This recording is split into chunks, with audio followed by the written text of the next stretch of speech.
4 950 000 tonnes de céréales, résultat prévisionnel de la campagne agricole qui s'achève. Un record au Burkina Faso, d'après le ministère de l'Agriculture, qui se frotte les mains à l'occasion de son deuxième conseil d'administration de l'année.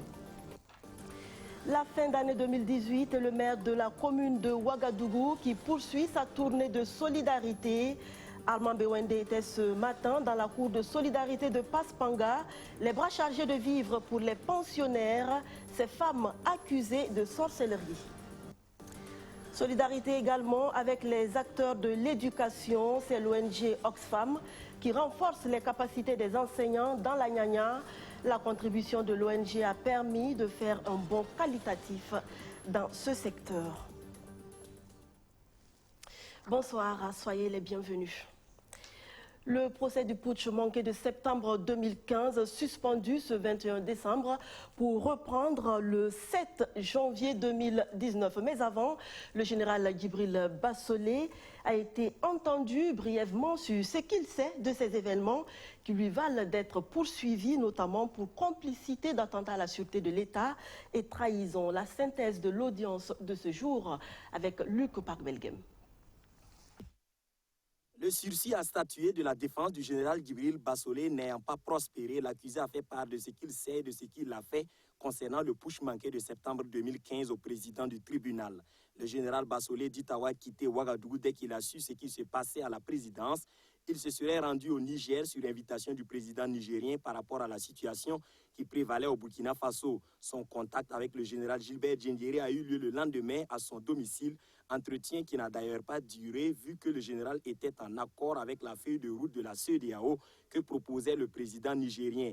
Djibril Bassolé se rendra ensuite à Koudougou et ne reviendra à Ouagadougou que le 25 septembre quand la situation s'est normalisée. C'est à son retour qu'il apprendra dans un communiqué du gouvernement de la transition qu'il était à la tête d'une poignée de putschistes alors que lui n'avait de contact avec aucun RSP. Ses avoirs ont été par la suite gelés. Pourtant, il n'a connu l'adjudant-chef-major Éloi Badiel qu'on présente comme son élément qu'à la maison d'arrêt de correction des armées parce que partageant la même cellule. En résumé, le général nie être à la tête d'un clan et refute les substances des écoutes téléphoniques qu'on lui attribue. Pour lui, il y a bien eu appel entre Guillaume Soro et lui, mais c'était pour trouver une solution à la crise et ni lui apporter un soutien extérieur comme le charge le parquet. L'audience du général Djibril Bassolé reprendra le 7 janvier 2019. 48 heures pour se familiariser avec le nouveau code pénal. Les praticiens du droit ont bénéficié hier et aujourd'hui d'une conférence de présentation du code pénal 6 mois après sa révision. Une conférence tenue en simultané à Ouagadougou, Bobo Dioulasso et Fadangourma par la Direction générale de la justice pénale et des Sceaux. Roméo Kweta. Le nouveau code pénal a été adopté le 31 mai 2018 et promulgué le 21 juin dernier. Le nouveau texte apporte des modifications tant sur la forme que sur le fond. Il bannit par exemple la peine de mort, la peine maximale prévue désormais étant l'emprisonnement à vie. Il y a aussi une réduction de taux de peine criminelle et délictuelle. Pour les acteurs judiciaires, ce nouveau code pénal s'imposait au regard de la vétusté de l'ancien qui date de 1996 et qui était devenu obsolète. On lui reprochait beaucoup de choses, donc, notamment les acteurs des droits humains lui reprochaient la peine de mort.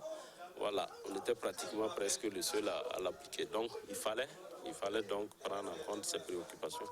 Et parce que déjà le Burkina Faso a signé des moratoires, donc il fallait donc prendre en compte ces préoccupations au niveau international. Il fallait également l'adapter aux réalités du moment en intégrant certaines infractions nées de l'évolution technologique. C'est l'exemple de la cybercriminalité qui jusque-là n'était pas pris en compte dans le code pénal. Il y a également intégré la prévention et la répression de la torture et des actes terroristes. Cet atelier vise donc à vulgariser ce nouveau texte auprès des professionnels en juridiction pénale. Dans le cas d'espèce, il y a les magistrats, il y a les greffiers et éventuellement il y a donc certains acteurs tels que les officiers de police judiciaire qui normalement doivent s'adjoindre à nous pour donc parler donc de ce nouveau code pénal. 2 jours durant, plus d'une centaine de praticiens du droit vont prendre part à ces ateliers d'information qui se tiennent à Ouagadougou, Bobo Dioulasso et Fadan Gourma. En 2003, le Burkina Faso disparaissait de la liste des pays partenaires de la Belgique pour y être réintégré 10 ans après. Eh bien, la coopération entre les deux pays se renforce. Ils viennent de signer un accord de coopération portant sur près de 30 milliards de francs CFA. Cette somme, le Royaume de Belgique entend l'investir dans plusieurs secteurs clés de 2019 à 2023. Kwame Avedapa. 45 millions d'euros, soit un peu moins de 30 milliards de francs CFA. Voilà le montant de la convention spécifique signée entre le Burkina Faso et le Royaume de Belgique. Sur une période de 5 ans, de 2019 à 2023, ce financement devrait contribuer au développement économique et social de la région du Centre-Est, notamment. 4 secteurs sont ciblés. Le premier pilier, c'est un pilier d'entrepreneuriat, d'appui à la compétitivité des entreprises rurales et urbaines et à la création d'emplois décents. Le deuxième pilier, c'est un pilier sur la sécurité qui va appuyer l'opérationnalisation de la police de proximité dans la même région du Centre-Est. Le troisième pilier, c'est la santé et va se concentrer sur les droits de santé sexuelle et reproductive des femmes et des jeunes filles de la région. Et ensuite, le quatrième pilier, c'est un pilier de renforcement des capacités de tous les acteurs qui sont impliqués dans le programme.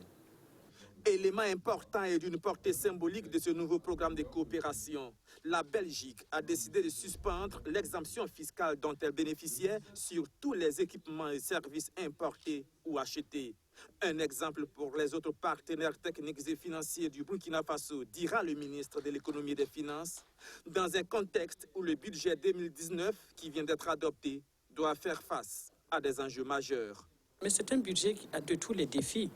Comment arrivez-vous en même temps à répondre aux besoins des populations, en même temps répondre aux questions de sécurité, le défi de sécurité, et ne pas demander une contribution supplémentaire ou des efforts à tous les niveaux. C'est ça vraiment la question la plus difficile.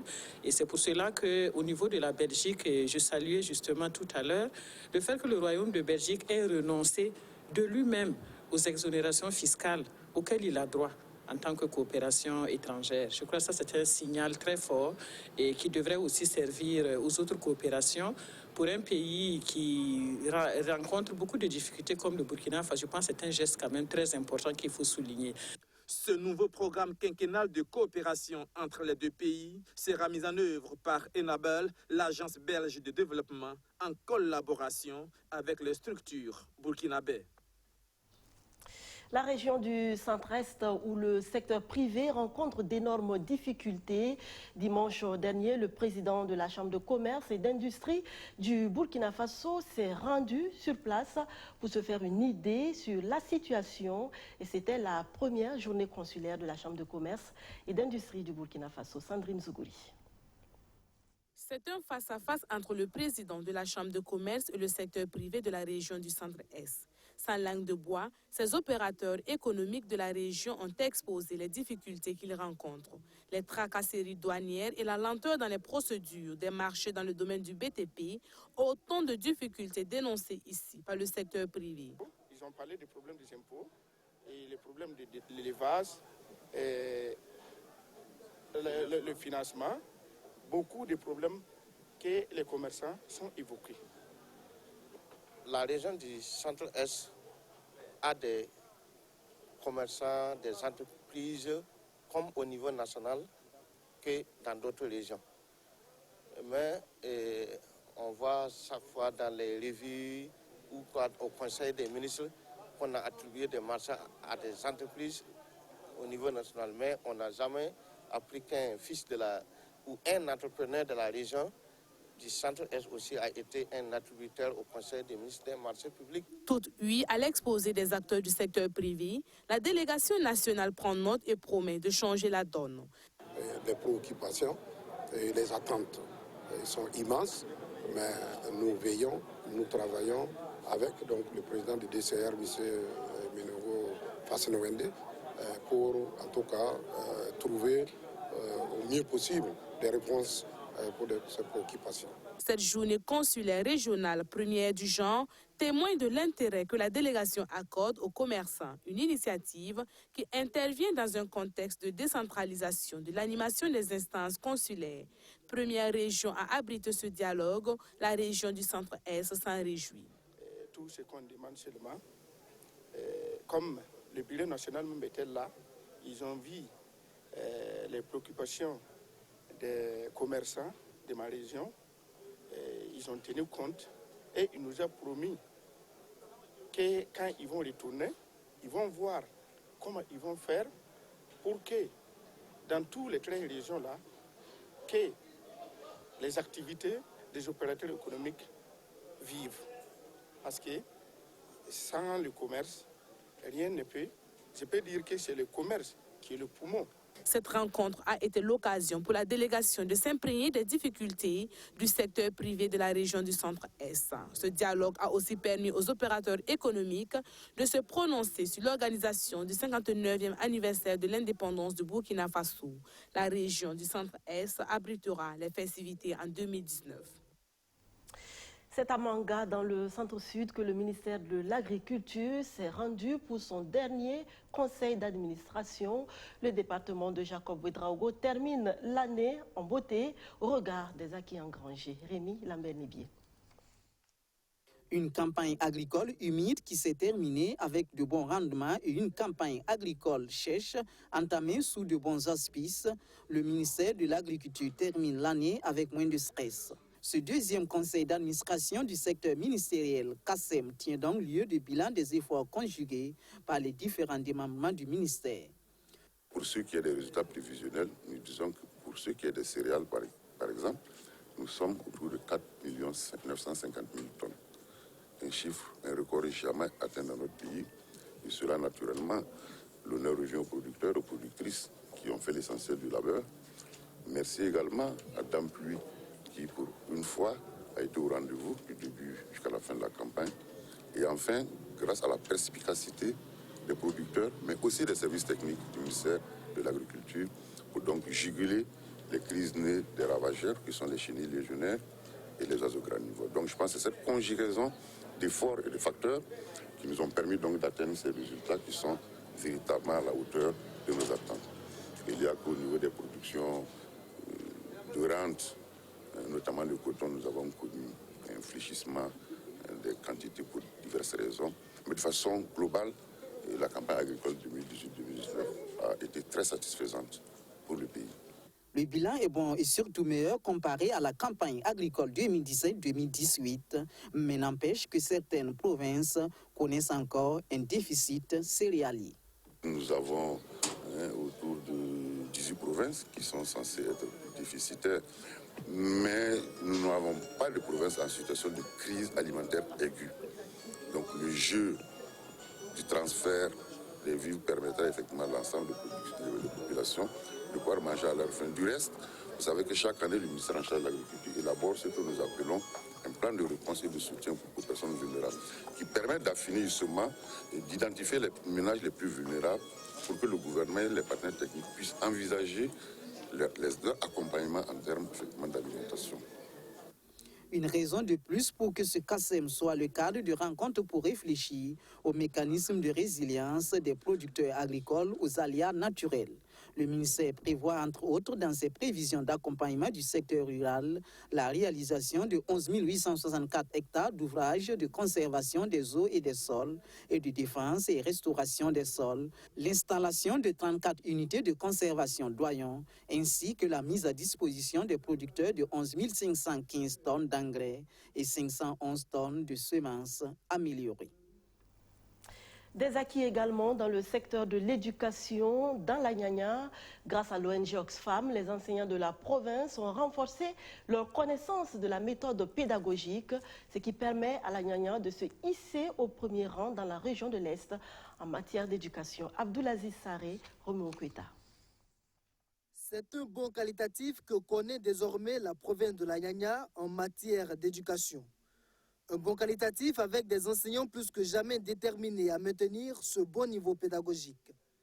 Ils sont plus de 200 qui renforcent leurs capacités.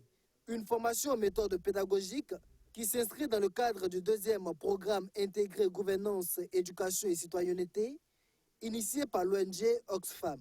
Le PIGEC 2 a planifié de mettre en œuvre un certain nombre d'activités, parmi lesquelles le renforcement des capacités des enseignants sur certaines méthodes pédagogiques dont la maîtrise n'est pas très évidente, mais également à renforcer les capacités des jeunes pour les amener à influencer les politiques au profit de l'éducation pour un changement durable. Pour former les enfants de la Nyanya à la citoyenneté, des gouvernements scolaires sont formés dans les écoles primaires de Bogandé, de Thion et de Bourgou.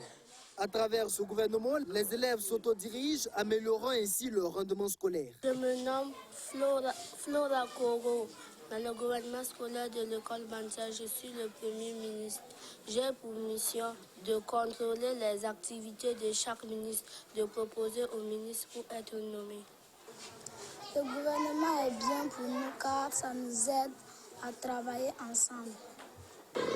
L'initiative gouvernement scolaire, nous la trouvons très bonne parce que ça permet à l'enfant de se familiariser aux éléments, en tout cas de la démocratie. Il apprend déjà comment gouverner une structure. Il apprend également à être responsable. Également à Bogandé, à Thion et à Bourgou, des groupes de plaidoyer ont été mis en place pour promouvoir la qualité de l'éducation. En seulement 1 an d'existence, ce sont déjà plusieurs actions de plaidoirie qui ont été menées auprès des autorités communales en faveur de l'éducation. On est allé dans un site non loin d'ici parce que nous avons constaté que beaucoup d'élèves y fréquentent et en abandonnant les écoles, donc on est allé faire aussi des plaidoiries auprès des gestionnaires des sites pour le retrait de ces enfants. On a aussi mené des activités entrant dans le cadre de l'amélioration du budget alloué à l'éducation. D'un coût global de plus de 900 milliards de francs CFA financés par le Royaume du Danemark, le PIGEC 2 est mis en œuvre par la Coalition nationale pour l'éducation pour tous. Autrefois mal classée, la province de la Nyanya occupe désormais la première place de la région de l'Est en matière d'éducation grâce à la contribution du programme intégré gouvernance, éducation et citoyenneté. Débutant en 2018, le PIGEC 2 s'étend jusqu'en 2021. La grand-messe de la radiologie burkinabé a pris fin cet après-midi à Ouagadougou. 3 jours durant, les participants ont fait le point sur 59 ans de pratique radiologique au Burkina Faso. Retour sur l'ouverture des travaux de la 5e journée de radiologie de la Société burkinabé de radiologie avec Roméo Kueta. 1959-2018, 59 ans que la radiologie existe au Burkina Faso. Des progrès ont été réalisés dans le domaine de l'imagerie médicale, mais les défis restent énormes. Insuffisance de ressources humaines, seulement 75 radiologues au Burkina Faso. Il y a aussi l'équipement qui fait défaut dans certains centres de santé. Et lorsque l'équipement est disponible, c'est la maintenance qui manque. C'est dans un tel contexte que se tient les 5e journées burkinabé de la radiologie. Un rendez-vous rêvé pour les acteurs du domaine pour faire le diagnostic des maux qui gangrènent le secteur. Il faut que nous ayons une vision politique. Une politique quant à l'équipement de nos plateaux techniques. Faire de telle sorte que la planification de ces infrastructures et de ces équipements corrobore la formation du capital humain. Il faut que le capital humain que nous formons puisse trouver des équipements dédiés aux attentes de la population en termes de radiographie, en termes d'échographie, de scanner et d'imagerie par résonance magnétique. Il faut cette vision politique. Surtout que le gouvernement nous aide à organiser et planifier, mais également financer la maintenance. Le pays dispose aujourd'hui de 50 maintenanciers et de 6 ingénieurs. Insuffisant selon le professeur Rabiou Sissé. Pour inverser la tendance, il faut une volonté politique. C'est ce que demandent ces radiologues. En 2017-2018, le gouvernement a déployé près de 17 milliards pour relever le plateau technique des hôpitaux. Qu'est-ce qui est aujourd'hui les besoins? C'est ça que ce congrès qui va traiter des perspectives en matière d'imagerie médicale va nous revenir pour nous dire de quoi il s'agit, quels sont les nouveaux besoins ou quels sont les besoins non satisfaits. Pour ce 5e congrès, le thème choisi est l'imagerie médicale au Burkina Faso, état des lieux et perspectives. Au-delà de la réflexion sur la thématique, cette rencontre est aussi un cadre de partage d'expériences, de formation pour les jeunes et de diffusion de connaissances. Le maire de la commune de Ouagadougou à la Fédération des associations islamiques du Burkina, c'était le mardi dernier, Armand Bewende, est allé solliciter l'appui de la FAIB dans le cadre de la mise en œuvre du projet de salubrité de la ville de Ouagadougou. Sandrine Zougouri. 2019, une année placée sous le signe de la participation citoyenne pour la salubrité. L'insalubrité, l'un des axes prioritaires de l'action municipale dans la ville de Ouagadougou pour le nouvel an. Pour relever le défi, le maire Arma Bewende a besoin du soutien de la communauté musulmane. Vous savez que le problème de salubrité, c'est un problème qui est commun à tout le monde. Il faut la participation de tout le monde. C'est pourquoi nous lançons ce message et en leur donnant des éléments de langage pour qu'ils puissent sensibiliser leur communauté à travers les prêches dans les mosquées pour que chaque Ouagalais se sente concerné par ce problème de salubrité qui est un problème de santé publique. Donc nous espérons en tout cas que le message est bien passé et que dès que nous allons commencer cette année nos actions, nous verrons beaucoup de citoyens s'impliquer devant leur porte, de faire en sorte que Ouagadougou soit une ville propre. En remerciant le maire pour la considération, la Fédération des associations islamiques du Burkina renouvelle ses engagements.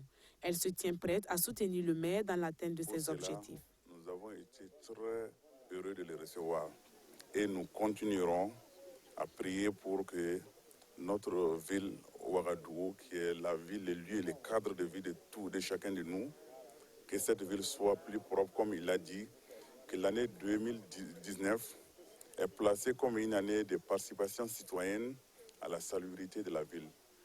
Pour cela, au niveau de la fédération, nous ne ménagerons aucun effort pour accompagner M. le maire et sa délégation pour l'atteinte de cet objectif. Donc pour cela, nous avons été réellement honorés par sa visite et nous le remercions à sa juste valeur. Ces échanges ont également porté sur la question du terrorisme au Burkina Faso. Sur ce sujet, Arma Bewende invite toutes les couches religieuses à la sensibilisation afin de faire du pays des hommes intègres un pays de paix. Cette visite du maire entre dans le cadre de sa traditionnelle tournée de fin d'année. Avant la Fédération des associations islamiques du Burkina, le premier responsable de la commune de Ouagadougou et sa délégation ont rendu visite à la Fédération des églises et missions évangéliques et à l'archevêché. Ce vendredi 21 décembre, ce sont les pensionnaires de la Cour de solidarité du secteur 12 de Ouagadougou qui ont reçu la visite d'Armand Bewende, mise en marge de la société par leur propre famille. Ces femmes accusées de sorcellerie, à qui le maire de Ouagadougou a fait un don de vivre, de quoi leur permettre sans doute de passer les fêtes de fin d'année dans une bonne ambiance. Kwame Vidapa.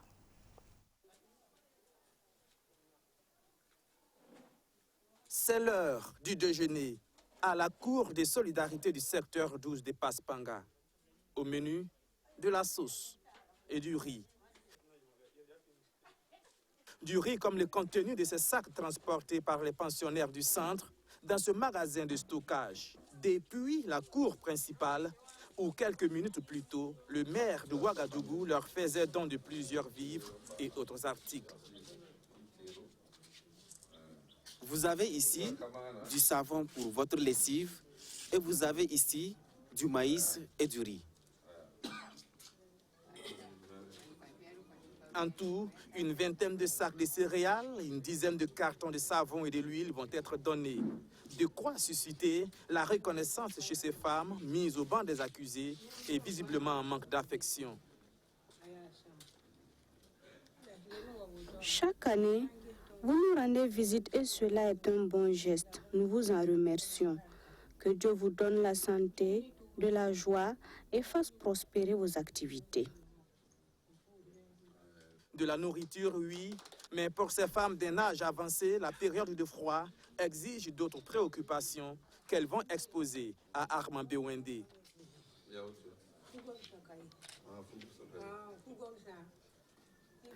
Nous avons une sollicitation car nous n'avons pas de couverture ni de pullover. Or, il fait froid. Si vous pouviez nous aider avec cela, nous vous en remercierons encore plus. Nous sommes très contents parce que vous vous préoccupez de nous tout le temps. Je vous promets qu'avant la fête de Noël, vous aurez vos couvertures et vos pullovers. Je vous les ferai livrer. Ces femmes de la Cour de solidarité du secteur 12 de Paspanga ont été recueillies dans ce centre par le ministère en charge de l'action sociale après avoir été bannies par leur famille accusées de sorcellerie. Fin de cette édition, merci à vous tous de votre attention. On peut toujours s'améliorer dans la vie à condition de le vouloir. Alors laissez aux autres la conviction d'être les meilleurs et redoublez d'efforts dans tout ce que vous faites. Le rébaillissement sera à la hauteur de votre ascension. Excellent week-end sur BF1. À très bientôt.